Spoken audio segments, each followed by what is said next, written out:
Welcome back to the JMC Football Podcast. I'm your host, Rish.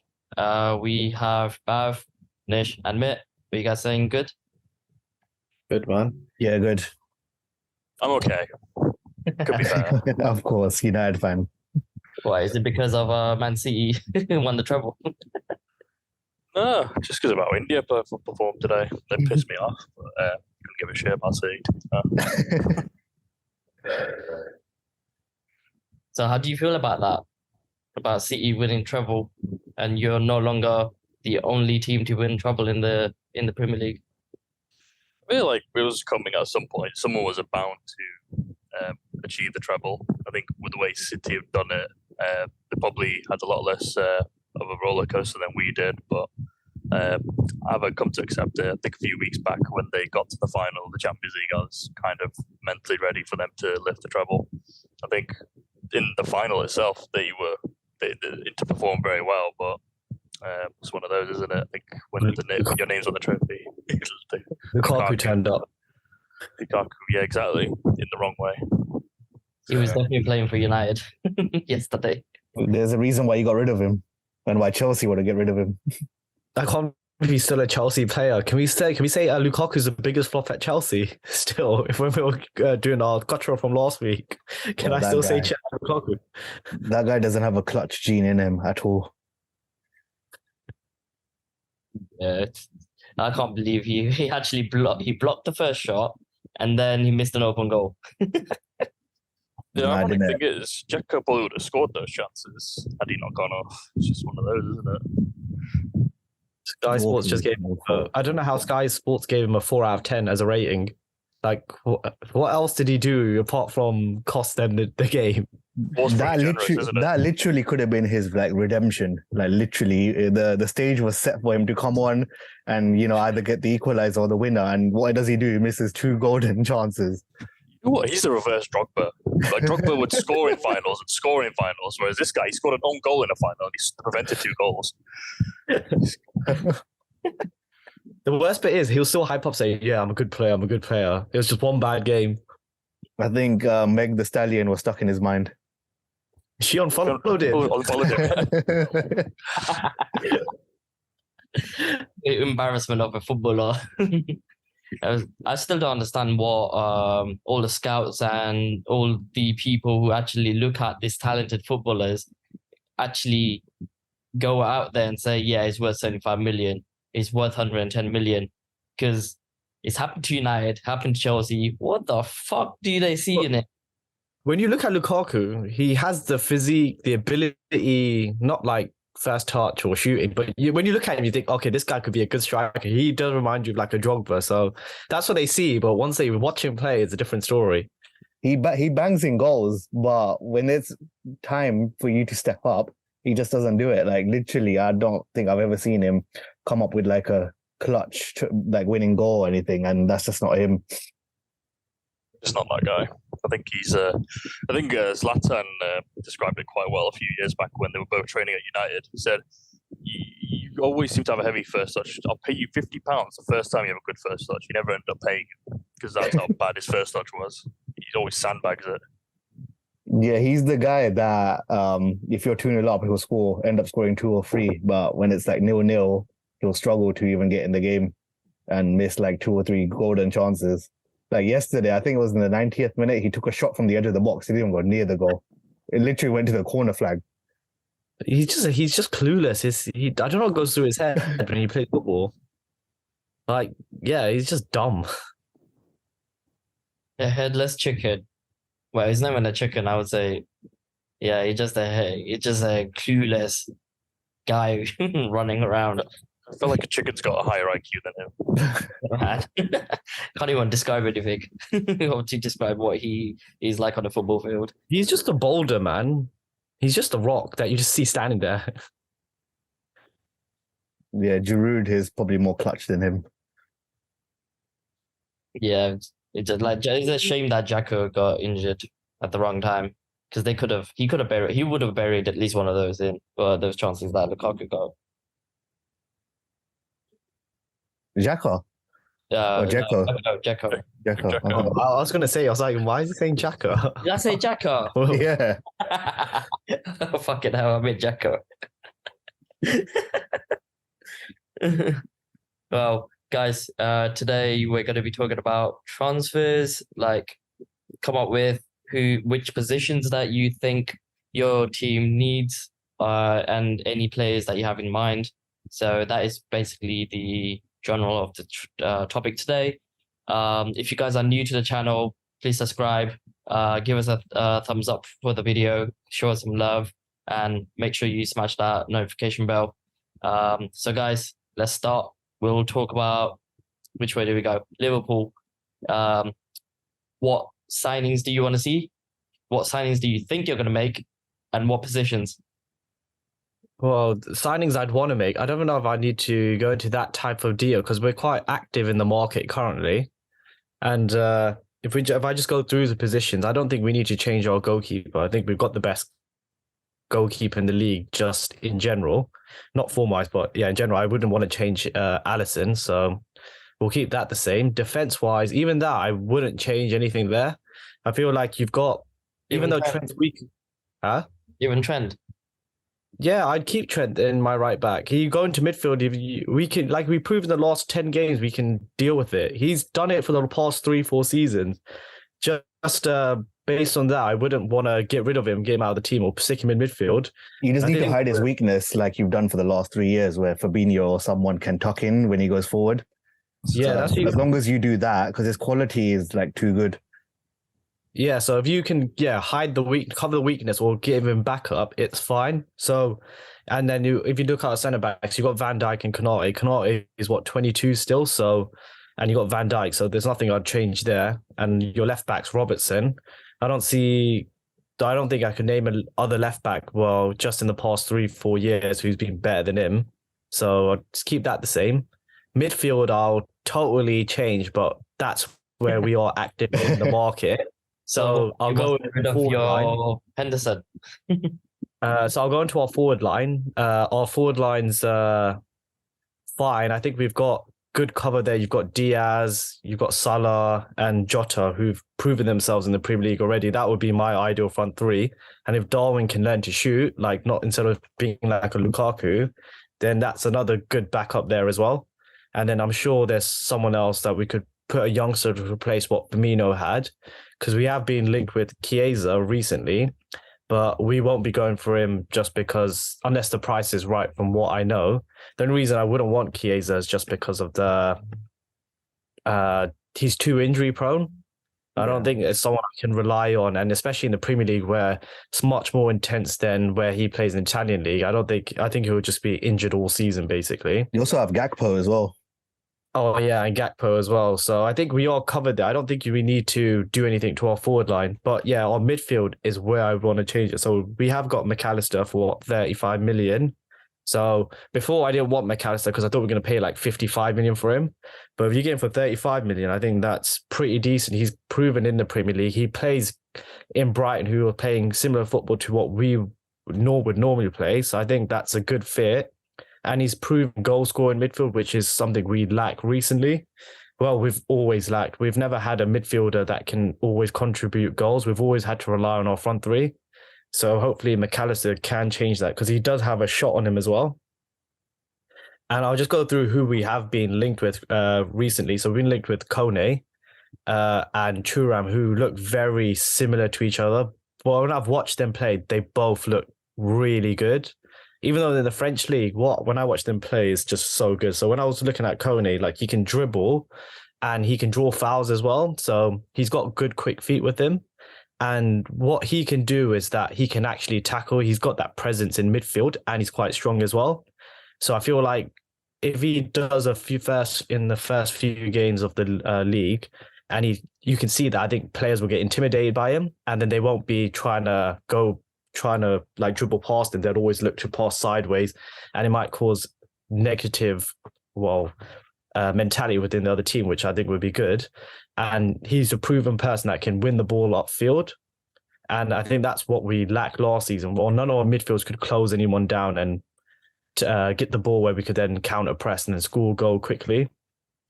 And then Thuram, who's the other one. Even when I watched him, he's massive. I don't even know, I don't know how tall he is, but he can, even with him, he can also score and assist. He would be my preferred choice to get first.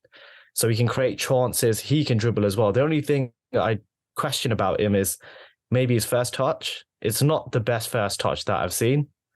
And, but I think his other ability is defensive wise. He's like a proper box to box player as well. So I think his other abilities will overcome his first touch when I watch him play, but he can also win the ball in the final third. Ball recovery is amazing. And yeah, potentially he can contribute for goals and assists. The other player we're linked with is Barella, who I just think, when I watched him yesterday, he was bloody trash. I don't want anything to do with him. I don't know why we're linked with him. It was probably like, I thought, okay, this is your time to prove yourself. And he was awful. Every cross he did was either went off for a goal kick or didn't go past the first man. He took shots from outside the box as well. Nothing. Like, well, if you got Lautaro in the box, I can understand why. But yeah, Barella hasn't impressed me. I'd rather be linked to the other two who we could get for 30 million as well. So much cheaper than you'd get Barella for. And then the last player that we've been linked with was Gabri Veiga, so the Celta Vigo midfielder. So even though he plays in a shit team, he actually stood out from them. So he's got a good attacking threat for himself, and he's good on the ball as well, which is always good in midfield. Someone that can turn around and then slide the ball through for Diaz or Jota or Salah to just run through and goal and tap in. But he can also score as well. He scored 1 in every 4 games as well. And the good thing about him is that he's versatile. He can play all across midfield too. But yeah, those are the players that I have in mind. I wouldn't mind any of them apart from Barella, but we'll see where this window goes.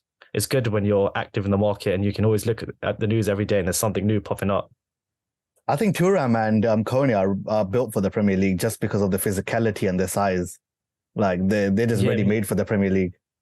Yeah, like if you watch them play, they close the ball down and they actually get the ball. They got some, especially Thuram, he's got lanky legs where you can't literally put the ball past him.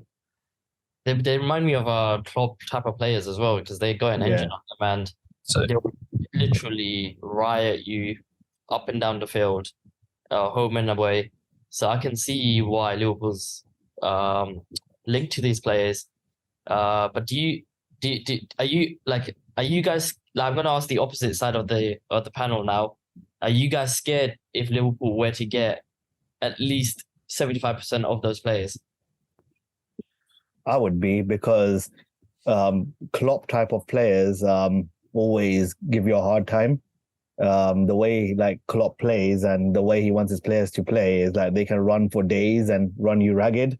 So if he gets his targets, I think Liverpool would be in good shape next year, not even to finish in the top 4, to actually challenge for, the title. Because I think it was Gini Wijnaldum, Fabinho and Henderson, that was the midfield. There's literally zero creativity in that midfield. But the amount of running around, the amount of, tackles they got in, it's just like you would hate to play against that midfield. And yeah, if I can see this being like a part 2, except these guys can play. So I'm going to be like, keeping my eye on Liverpool the way they play next season, because they will be fearful for me. Yeah, because you think about the way. I'll just say something quickly, because if you think about the way we used to play the past few seasons, we never used to attack through midfield. The midfield was there to defend, win the ball, where your wing backs, so Trent and Robertson, would run down the wings. The midfield would supply them for them to whip the ball in or pass the ball to either Mane or Salah for them to then do whatever they want to do. Yeah, pretty much echoing what Nishla's saying.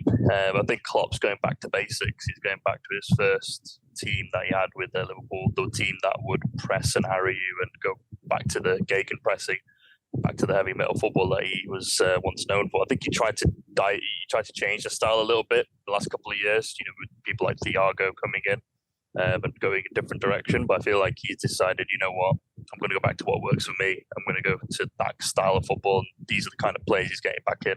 So if the signings hit the ground running, you guys will be up there at the very top. And don't think there's many teams that can live with it.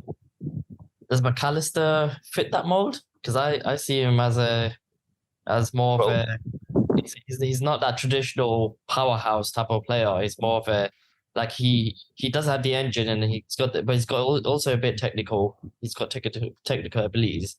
So do you think having him in midfield right now as the only signing is a good signing for Liverpool? It's not enough just to have him, I'd say, because he had the goal threat and he can run, but can't be. Oh, what? Seems like we've got technical issues at the moment. Is someone calling him? Don't know. Other people to help you. I think. Yeah, I'm sorry about Can you that. hear me now? We got technical issues. Can you Yeah, now we can hear you. Oh, it was Joshy ringing me. What the fuck are you doing, Joshy? Seriously, you know we got a podcast at this time. You're gonna have to repeat that. What was I saying? I can't remember. What was the last thing you heard? Nothing. Alistair. No, literally nothing. Oh, fair enough. No, yeah, I don't think McAllister on his own is not going to change anything for us. You do need another person in there to help you with the legs. I don't think Henderson has the legs anymore. And Thiago, again, he's injury prone and he's too rash as well. Thiago's too rash and reckless when it comes to winning the ball up front. He would give away cheap fouls away rather than winning the ball. I think he did all the hard running for Messi, didn't he? In the World Cup as well, they had a very workmanlike midfield to allow for Messi's deficiencies. So I think he would fit like a glove. I don't think he's enough on his own, but he's one part of the puzzle to have a midfield that will graft and get you that ball back. And he's Premier League proven as well, so he knows the league, which is important. The good thing is that he's come from Brighton, so Brighton played some amazing football this season, so he can actually play. I think he can slot into any of the top 4 teams, to be honest, because at Liverpool, he'll do well. I see him at Arsenal as well. He'll do well in our midfield. United, there's a case about United, but with City, they will definitely do well because United don't play that type of football. But he will do some damage to the midfields that you have currently. So, yeah, he seems like a really good signing. Don't know why Mitt was opposing that signing in the first place. Right. 35 million, it's a bargain, bro. No, but I was thinking it was going to be like 55 million. That I wouldn't pay for McAllister. Like, it's not enough for him to be worth 55 million right now. 35 million, I'm happy.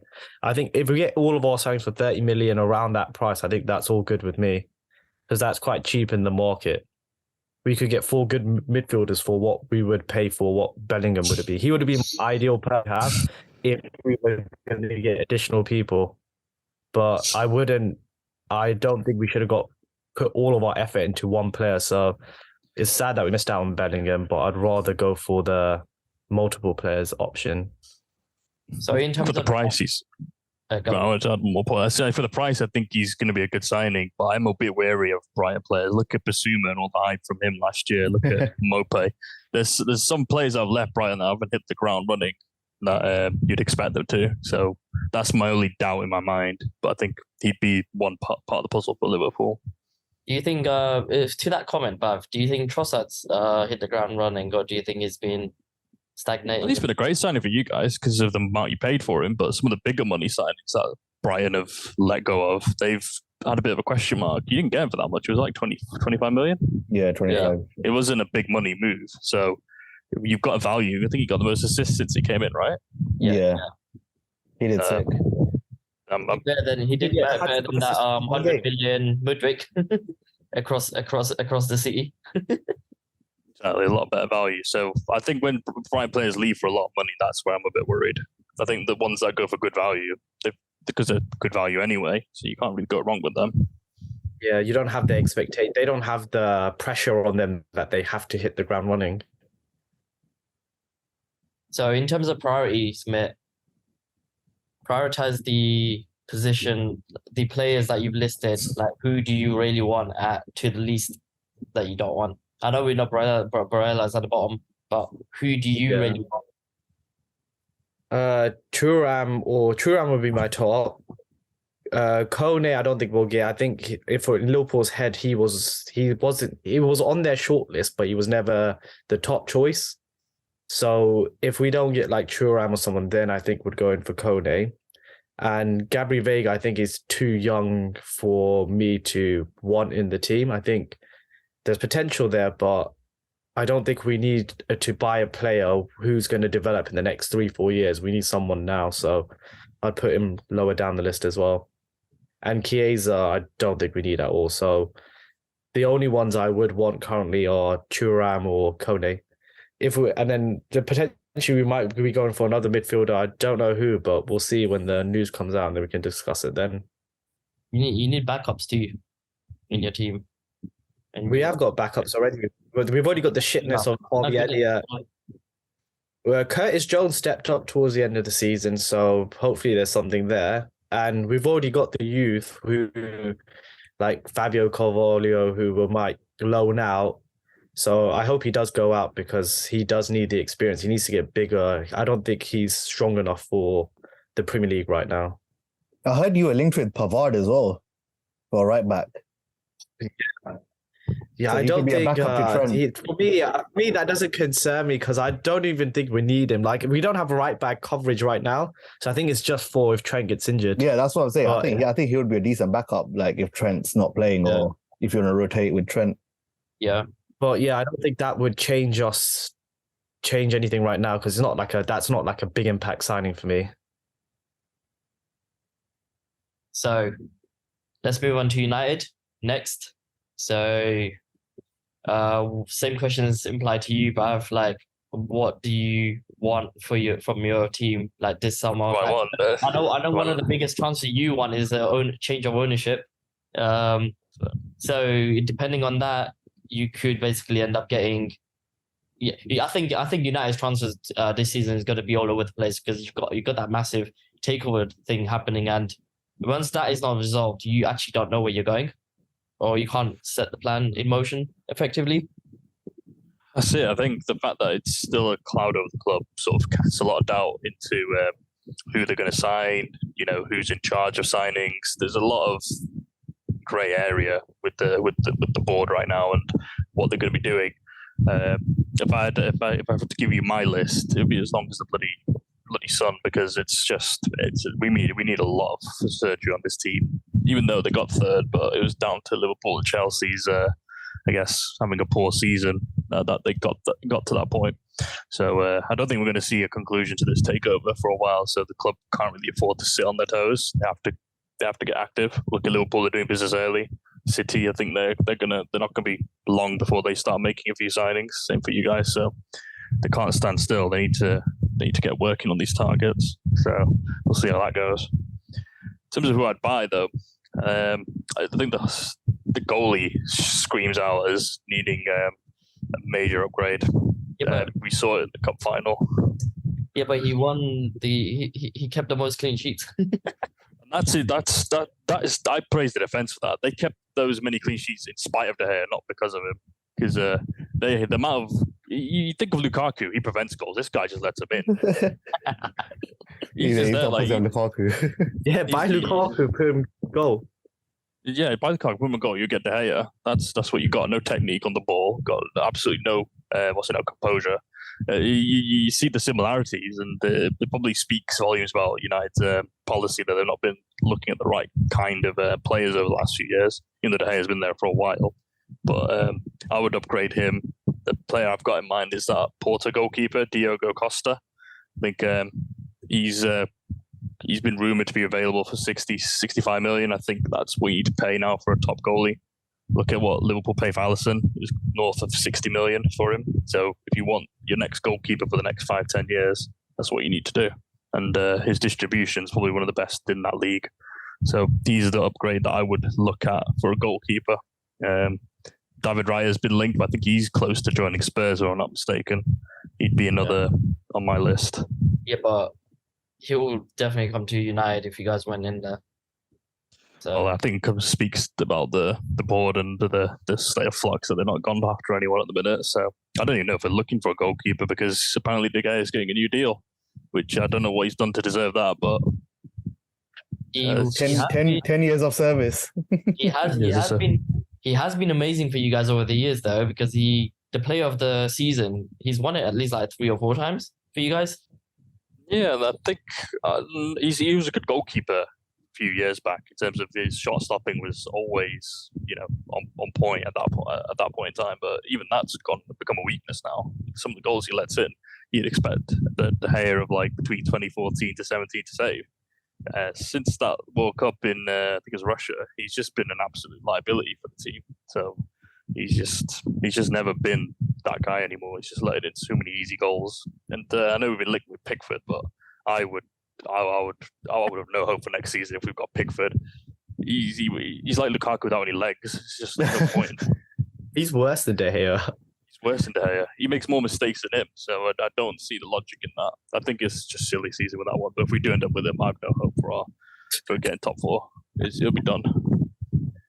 So that's the goalie situation. If I was to look at another position, striker is probably the next highest on the list. Probably even above a goalkeeper, because you can't rely on the mannequin up front. He's just never available when you need him.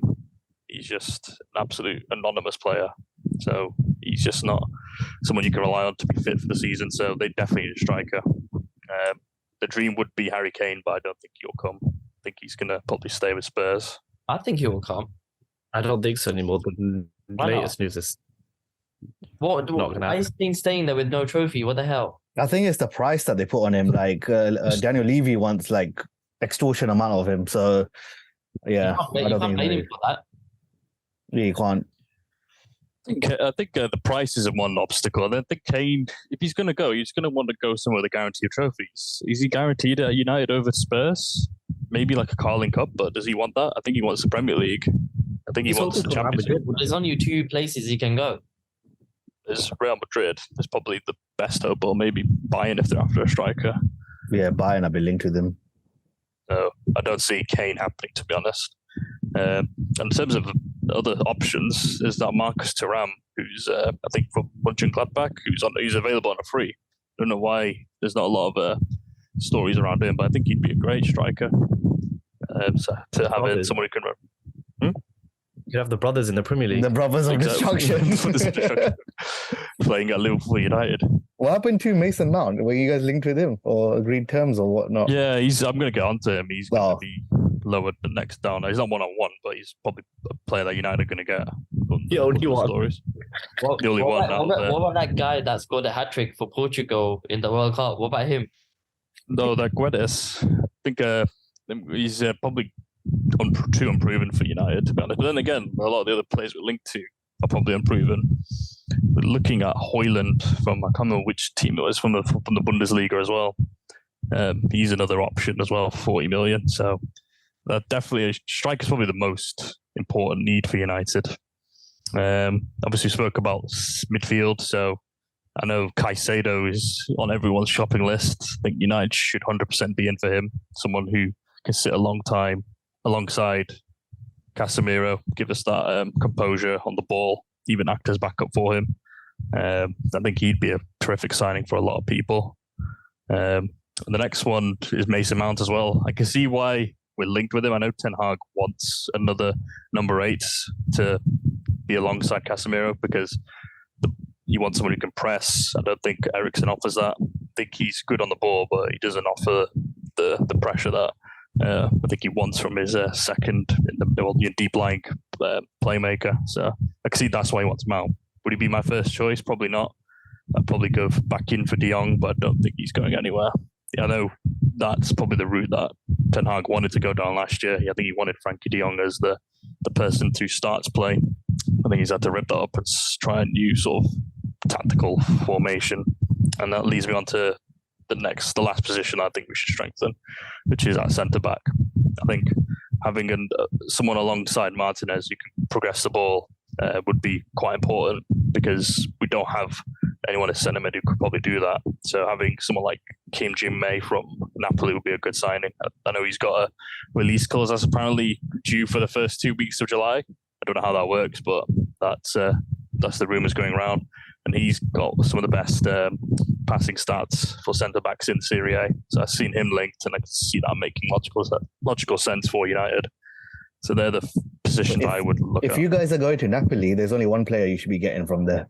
Osimhen. Yeah, So yeah. that's the only player you should be getting from Napoli, or that winger that's name's like a Wi-Fi password. I can't even pronounce his name. Kvaratskhelia. Yeah, But do you really need a centre back? I think Varane and Martinez are such a strong pair. I don't think you even need to change that.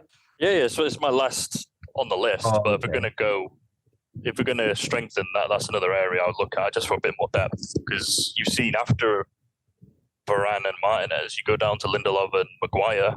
It's just a massive drop off, particularly when you get to Maguire. Lindelof, he's okay progressing the ball, but he's very anonymous against physical strikers. So you need that depth. If you get Maguire out, whoever's willing to buy him, 25, 30 million, and then you can use that money for a much better centre half. So are you, out of the players you actually link with, are you happy with any of them so far? The ones that we've been linked with now, they just don't scream the quality that United are going to need. There's a team that's not ready yet. It needs that further investment, and that's probably why the owners having to sell. They don't have the money to compete at the level of a City or even Liverpool, who seems to know what they're doing. They know when the squad needs money being put into it. So I think that's why there's a lot of cloud over the ownership. They just don't have that resources to compete. I have a question. Like this will be a very good podcast, which we will do at some point in a few weeks' time. But if you had 200 million in to spend, like for your club for this summer, would you rather spend that 150 million and get Osimhen, or would you rather spread that money across the players that you're linked with? Good question. Someone like Osimhen, my only concern of him is, will he do it in the Premier League? I know he's scoring them in for fun in Serie A, but Lukaku did that a couple of years ago. I mean, he was one of the top scorers when they won Serie A, so I have a lot of doubts about that league and its quality. So I would, at this point, probably spread the money out because United need quality. Once you get past the first 11, it's absolute 8. It's just nothing to shout home about. You saw it off, like after March time, the form just dropped off. The quality wasn't there, particularly the amount of games they were playing. So, not an excuse, but the squad, just quality wasn't there. Okay, interesting. We'll definitely be doing this at some point in the future podcast. So keep in tune for that. By the way, we're running out of time. So, like I said earlier in the podcast, we were going to do Arsenal transfers too, but we will move that to next week. I hope you guys are all right with that. Yeah, sounds like a good idea. Sounds good. But we'll just stick with the United transfer so far because there's a lot to talk about regarding that. So Babs basically mentioned all these players that they're linked to and so on. What you guys thinking of the players that they're linked to? You guys like terrified if they manage to sign all of them? Do you think it's going to be a good transfer window for them if they sign them all? I'd be happy. I wouldn't be afraid of anyone they're buying. But the one player I would take, I wouldn't mind Mason Mount in Liverpool's team. I feel like when Chelsea won the Champions League, he was key to them winning it. He controlled that midfield in that team. So yeah, I wouldn't mind having Mount. But anyone else there's no one there that currently that actually link with that I'd be afraid with. So like from Babik's examples, that's something you'd be afraid of. But from the players they're trying to get, it's not something that worries me. Yeah, I wouldn't be too worried either. It depends how Ten Hag, uses them and if they perform under Ten Hag's system. But at this moment in time, I think they need quality throughout that team. De Gea staying is a big L to them. That's the first position you should be replacing. And the first keeper that came in my mind was the Brentford keeper, Raya, but he's going to Spurs now. So, I think that's your guys' loss. But I think the quality needs to be above a level. I think the players you're linked with are going from Europa League to Champions League sort of thing, not from Champions League to competing for the title. I think if you sign these players, you'll be there or thereabouts in the top four. But I think you need like players that will help you challenge for the title, and I don't see these players doing them. Maybe Kim Min Jae, perhaps. And if I heard you were linked with Kolo Muani as well. Those two potentially, but the others, I don't really see them making much of a difference in your team. It's interesting to see that United are not linked to interesting players. They could just do a Chelsea and go and steal Liverpool's target. Simple as that. But they need to focus on a striker, and striker's like their main thing, I would say. They're not even looking. I haven't seen anything apart from Kane, which has then died down over the weeks. There's nothing else I'm hearing from it that's making big news. It's a shame Ivan Toney got the ban, because I think all the vultures would have been after him if he never got the ban. Yeah, it's a good time to buy him right now, if I'm being honest. Yeah.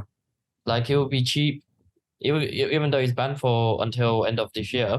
Yeah, until January. Yeah, it'll be cheap, and it just, half a season left. He'll come back fresh, fully fit, ready for the Champions League. Yeah. Stages of year, and that's when all the games get all intense, and you got a reliable striker coming through. I would definitely get him. If I was United, I would get him at Arsenal. I don't care if he's banned. Yeah, I'd love him at Arsenal. If we got Jesus, but we need an actual striker that scores goals. So there's quite a lot of teams in the market, apart from Liverpool and City, and Tottenham, that do need a striker. And the striking breed is very hard to find. Like, I just don't know who we could actually get that could actually bang in 30 goals. Yeah, the striker market is terrible at the moment. Like Osimhen, Haaland, Mbappe. Apart from that, who's next? Do you remember the times when we had so many strikers? Like, what was it, 20 years ago? We had Ibrahimovic, Henry, Eto'o, Drogba. You just count them, and there's so many. Where the hell have they all disappeared to? It just shows, isn't it? The quality has dropped so much. Even that, what's his name? We're linked with him as well. Vlahovic, even his reputation has gone completely downhill. I don't know what's happened to him. I'm glad that we didn't buy him. You see, inside forwards score a lot more goals. You know, your players like Salah and Mane, they've seemed to become the new norm now, as well as Saka. They seem to be the main source of goals. So it might be a shift from strikers to inside forwards, I think. Guys, let's wrap it up. Less than 30 seconds to go. Thanks guys for coming and giving your opinion. Next week we will talk about Arsenal transfers, so sorry about that. If you guys are new, please subscribe to the channel, and hit the like button, give us some love, and make sure you hit the notification bell. Until next time, bless, peace out.